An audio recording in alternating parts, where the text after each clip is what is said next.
Gubernur DKI Jakarta Basuki Cahayapurnama atau Ahok berang lantaran proses hibah lahan Kemayoran dari Setnek ke Pemprov DKI belum juga terrealisasi.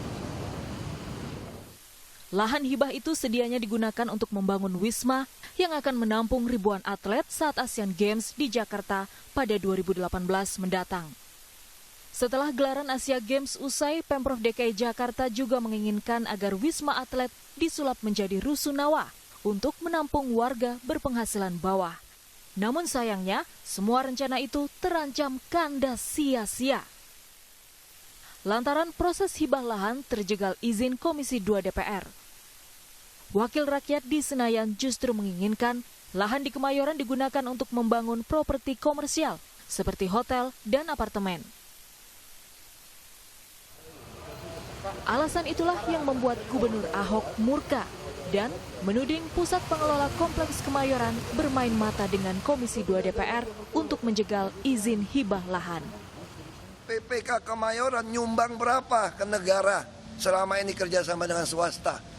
Saya di Komisi 2 DPR itu panja aset negara udah tahu tuh kasusnya mereka seperti apa. Nggak pernah beres tuh PPK Kemayoran. Semua aset digadain ke orang lain kok. Buat saya sih nggak ada masalah, saya punya tanah banyak, kita kan bangun rusun.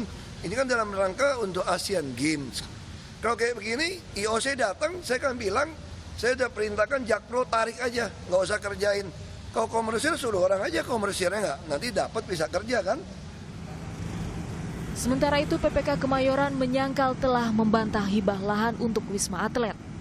Direktur utamanya Tabri berdalih telah menyiapkan lahan untuk membangun Wisma Atlet. Hanya memang proses izinnya terjegal di Komisi 2 DPR. Nah, saya tidak tahu titulnya. Kami sih nyiapkan aja lahan itu, saya siapkan itu di sebelum ada 7,8 hektar itu. Kami sudah siapkan. Untuk selanjutnya kan bukan tanggung jawabnya Dirut. Silang sengkarut antar pejabat DKI Jakarta memang patut disayangkan karena bisa saja kisruh ini membuat Indonesia dinilai tidak mampu menyelenggarakan Asian Games 2018 dan bukan tidak mungkin International Olympic Committee menunjuk negara lain yang lebih mapan infrastruktur sebagai tuan rumah. Tim Liputan Kompas TV.